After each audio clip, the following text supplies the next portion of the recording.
Bisection method से equation of roots निकालने का एक जो है एग्जांपल करते हैं। तो छोटा सा कोई क्वेश्चन ले लें। हम लोग x4 या x3 तक करेंगे। तो मान लेते हैं हमारे पास कोई क्वेश्चन जो है f(x) equal to bisection method से सॉल्व करना है, दिया रहेगा या सिंपल ही रहेगा solve the question find the roots. तो बाइसेक्शन मेथड से करना है तो हमारे पास जो है इसको देखना है कि इसमें कितना टाइम वेस्ट होता है और कितनी स्लो प्रोसेस है। इसीलिए इस स्लो को स्पीड में लाने के लिए और नंबर ऑफ स्टेप कम करने के लिए नई मेथड की जरूरत पड़ेगी। इसकी मेरिट जो है पीछे दे चुके हैं, डीमेरिट के लिए क्वेश्चन करना जरूरी है। तो f(x) दिया है x3 - x - 1। ये मान लिया हमारे पास कोई f(x) दिया गया है, इसका रूट निकालना है। इसमें a और b नहीं बताया गया है। अब पहला स्टेप हो गया हमारे पास f(x) है, देन दूसरा स्टेप हमारे पास a और b ढूंढना है। तो बाई ट्रायल अगर हम लोग 1 रखते हैं तो 1 का क्यूब 1 - 1 कैंसिल -1, 1 से 0 निगेटिव हो रहा है। 2 रखेंगे 2 का क्यूब 8 - 2 6 -1 5। तो हमारे पास 1 और 2 रखने से निगेटिव और पॉजिटिव जो है फंक्शन दे रहा है। तो a और b की वैल्यू तुरंत मिल जाएगी। यहाँ पे देखो, now put x equal to 1। तो हमारे पास f1 की वैल्यू क्या हो जाएगी -1, तो लेफ्ट देन 0। अच्छा, also at x equal to 2, तो f2 की वैल्यू कितनी हो जाएगी 8 - 2 6, 6 में से गया 5 ग्रेटर देन 0। तो ये नेगेटिव आ गया और ये पॉजिटिव आ गया। तो हमारा जो कॉन्सेप्ट था कि पॉजिटिव नेगेटिव होना चाहिए वो मिल गया। इस पे मिला 1 पे मिला नेगेटिव और 2 पे मिला पॉजिटिव। स्टेप पिछले जो है फार्मूले या पिछला जो मेथड बताया है उससे मैच चलाते चलो तो हमारे पास a और b मिल गया। एक f(x) गिवन था, एक दूसरा a और b ढूंढना था, हमने ढूंढ लिया। क्या ढूंढ लिया? a की वैल्यू 1 और b की वैल्यू 2 हो गई। तीसरा स्टेप हमें ढूंढना नहीं होता, अलजेब्रिक फंक्शन है, ये हमेशा आर रियल वैल्यू के लिए क्या है कॉन्टिन्यूअस है, तो वो स्टेप करना नहीं है। अब a और b की वैल्यू पे एक बार निगेटिव और एक बार पॉजिटिव, हमारे पास fa और fd दोनों जो है अपोजिट साइन के होनी चाहिए। ये भी हो गया। तो स्टेप 1, स्टेप 2 और स्टेप 3 और स्टेप 4 ये चारों हमने देख लिया, चारों सही हो गया। अब शुरुआत हमारी होती है x0 से। तो पहले कौन सा स्टेप निकालेंगे हम लोग? x0 वैल्यू निकालेंगे, फिर x1 निकालेंगे, फिर हम x2 निकालेंगे, फिर x3 निकालेंगे, फिर x4 निकालेंगे। तो 4 तक इसमें हम करेंगे। तो यहाँ पे हमारे पास इनकी जरूरत अब नहीं है। तो यहाँ पे पहला काम हमारे पास हो गया। a की वैल्यू कितनी हो गई 1 और b की वैल्यू 2 हो गई। बस इतने लेना है हमें। फॉर x0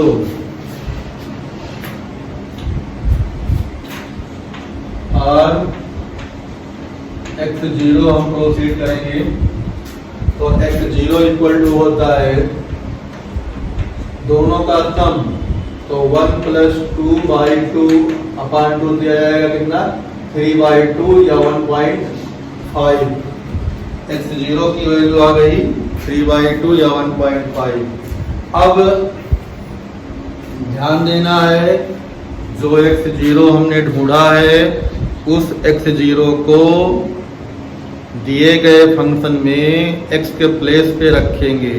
कहाँ रखेंगे? x के प्लेस पे। वो वैल्यू किसकी? फंक्शन की या पूरे एक्सप्रेशन की?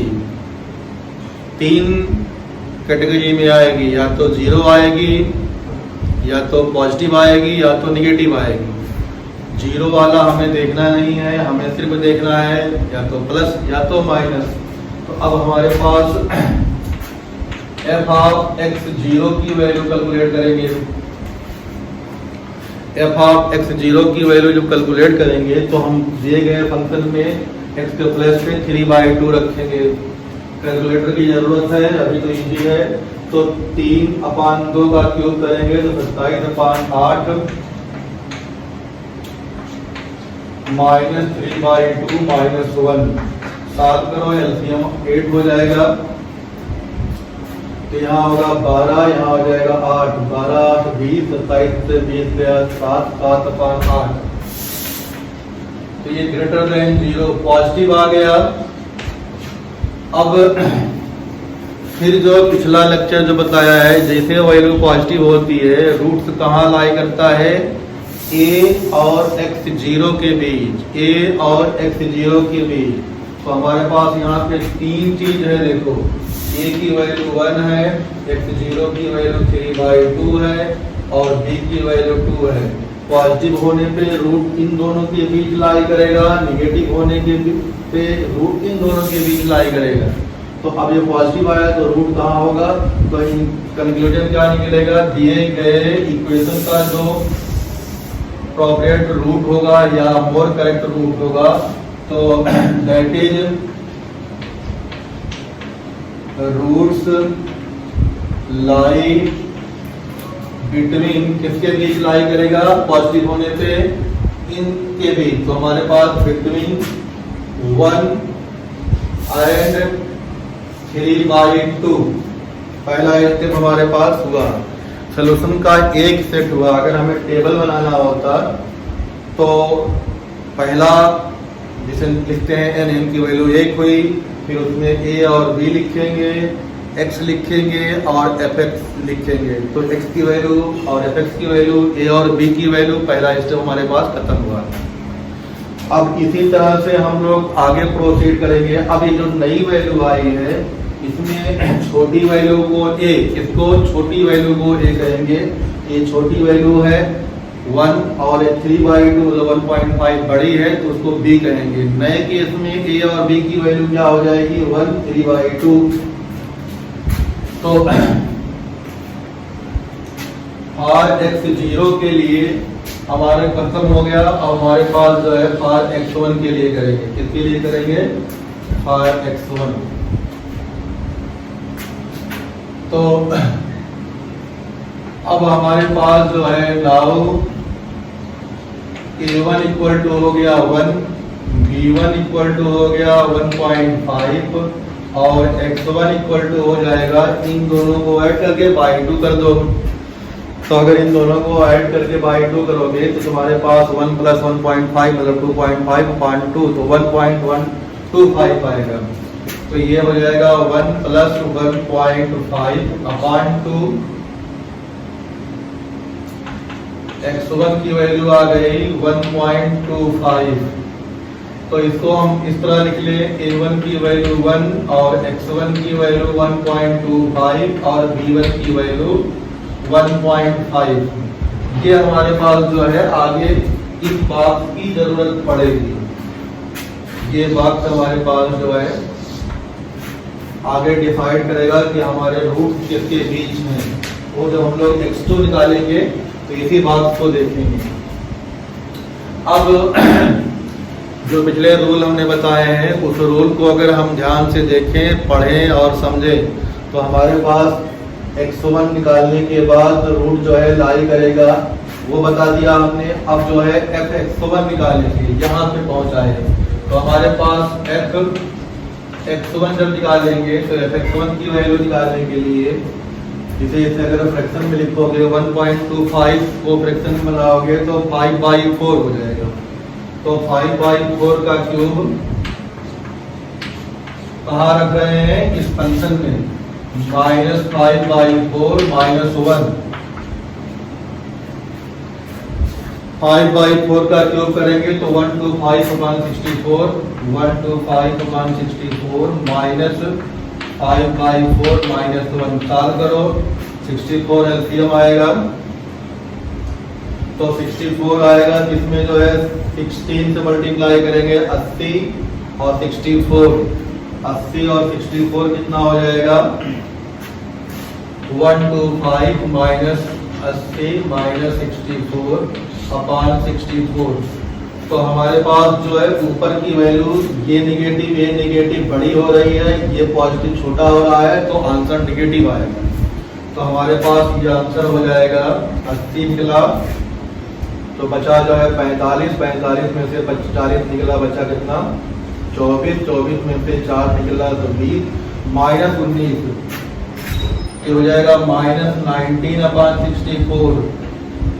कैलकुलेशन चेक कर लेना, मे भी आगे पीछे हो जाए, लेकिन क्या होगा निगेटिव होगा।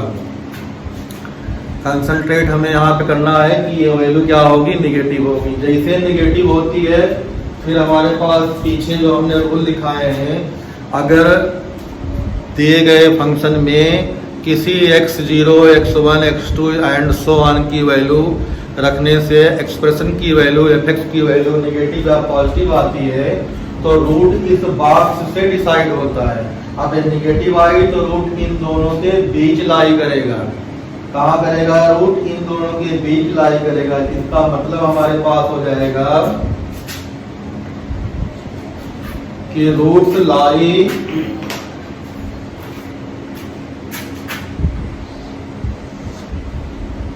तो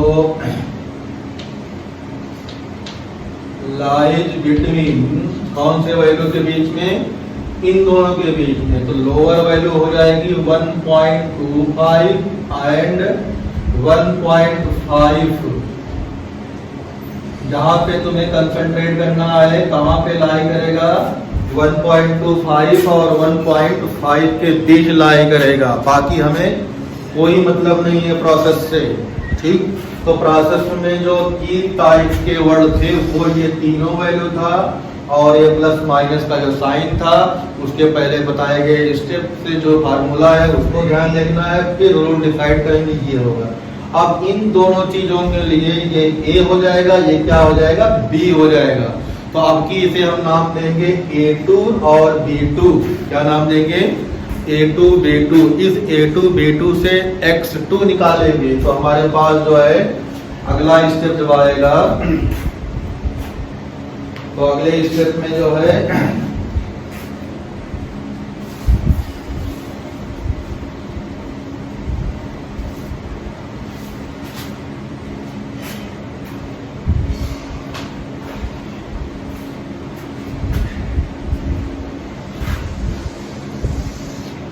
जब अगले स्टेप पे हम लोग पहुंचेंगे तो आपकी क्या करेंगे?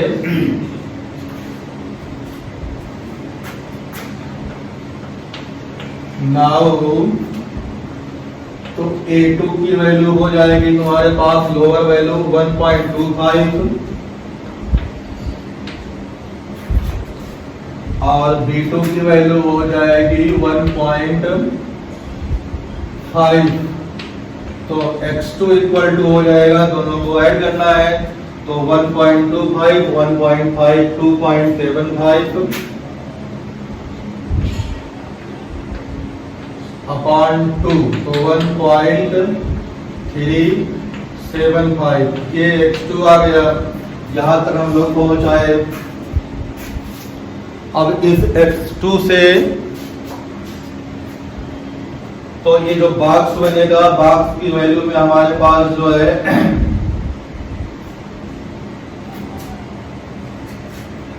बॉक्स की वैल्यू जो आएगी वो आ जाएगी यहाँ पे देखो।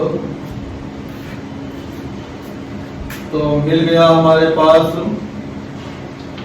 A2 इक्वल टू 1.25 और x2 इक्वल टू 1.375 और B2 इक्वल टू 1.5। तो ये हमारे पास जो है अगले कंक्लूजन के लिए जो है ये वैल्यू रहेगी।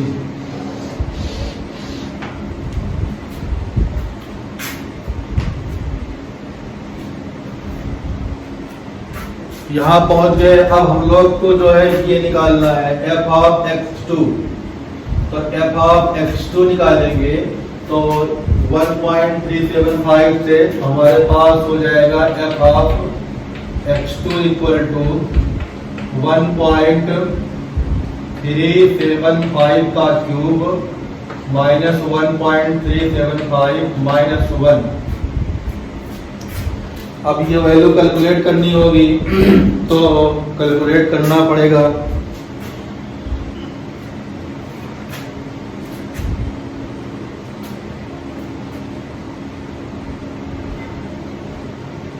तो 1.375 का क्यूब ये हो गया 2.5996 माइनस ये दोनों हो जाएगा 2.375। तो इसमें माइनस कर दे, माइनस 2.375। तो ये वैल्यू लगभग आएगी 0.002246। तो ये हमारे पास क्या आ गई, पॉजिटिव आ गई। तो अब देखना है यहाँ पे कि पॉजिटिव है कि निगेटिव है। जैसे यहाँ पे हमारे पास क्या आई थी, ये वैल्यू निगेटिव आई थी, तो रूट्स जो है इन दोनों के बीच लाई किया था। अब पॉजिटिव आ गया तो रूट इन दोनों के बीच लाई करेगा। तो अब कंक्लूजन क्या निकलेगा, now the approximate values of roots या now the one root या सिर्फ root lies between, इसका पॉजिटिव होगा तो इनके बीच लाई करेगा। तो 1.25 एंड 1.375। तो इस तरह से हमारे पास हम लोग यहाँ पे पहुंच आए। अब इनसे जो है x3 निकालना होगा। क्या निकालना होगा, x3। तो x3 के लिए हम लोग जो है इस वाली चीज को हटा सकते हैं, इसका उतना काम नहीं बचा है। खाली ये चीज हमें याद रखना है।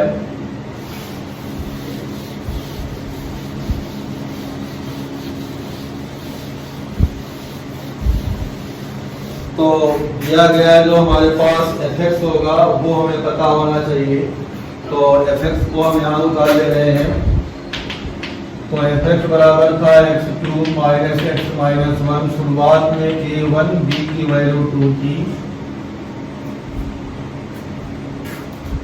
अब हम लोग निकालेंगे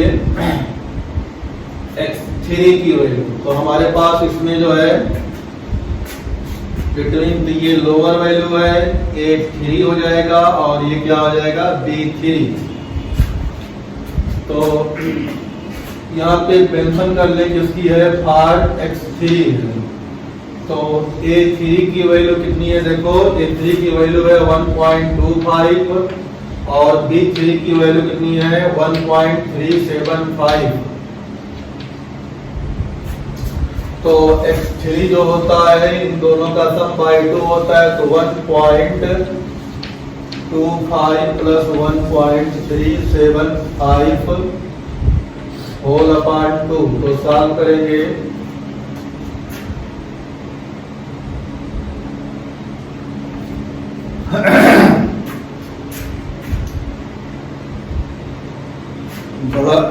बड़ा वाला कैलकुलेटर चाहिए इसके लिए, दुकान वाला। तो 1.25 प्लस 1.375 इक्वल टू 2.625 और बाई 2। तो डिवाइड करोगे 1.3125। तो हमारे पास जो है x3 की वैल्यू हो गई। तो बॉक्स हमारे पास इस तरह से बनेगा। तो बॉक्स हमारे पास जो बना है 1.25 और 1.3125 और 1.375। ये हमारे पास नेक्स्ट बॉक्स बन जाएगा, जिसमें से एक छूटेगा और दो वैल्यू जो है आएगी नियर अबाउट रूट्स के लिए। अब हमारे पास निकालना है fx3 की वैल्यू। तो नाउ fx3 इक्वल टू, तो fx3 मतलब ये हो जाएगा 1.3125 का क्यूब, और इन दोनों वैल्यू करेंगे तो यहाँ +1 मतलब एक 2 हो जाएगा। तो 2.3125 इसका क्यूब कर देते हैं।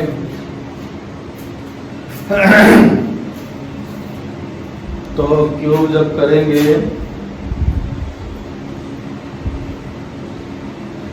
1.3125 का क्यूब माइनस 2.3125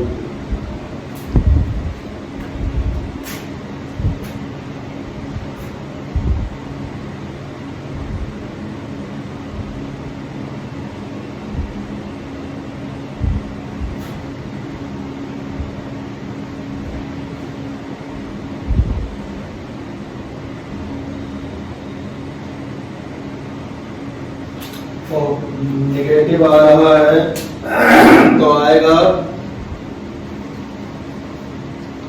-0.051, मतलब नेगेटिव आ गया। फिर कंक्लूजन निकालना है। अगर हमारे पास नेगेटिव आता है तो रूट्स b और नीचे दोनों वाले ऊपर होते हैं, तो implies roots lies between 1.3125 and 1.375। ये हमारे पास जो है अगले केस में इनके बीच लाई करेगा। ठीक, तो अब इनके बीच जब लाई करेगा तो अब होगा हमारे पास x4।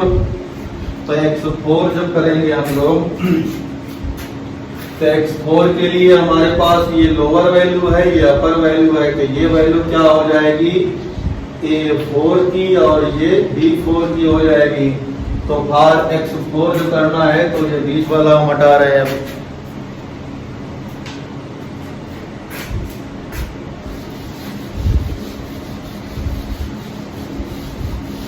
4 सेट तक कहा था, चौथे सेट पे हम पहुंच रहे हैं। इतना से हमें x20 तक निकालना पड़ सकता है। तो निकालने के लिए आएगा नहीं इतने सेट से, बट प्रोसीजर है, समझ में आ जाएगा तो जो है बहुत जल्दी हो जाएगा। तो फार x4 अब करेंगे।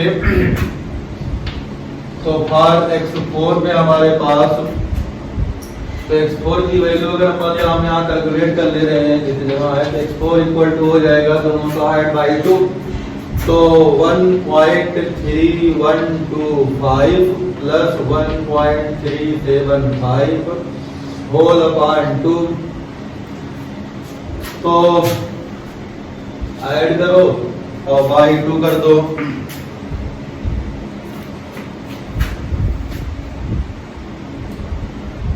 हमारे पास हो जाएगा 1.3125 प्लस 1.375 इक्वल टू इतना डिवाइड बाई 2।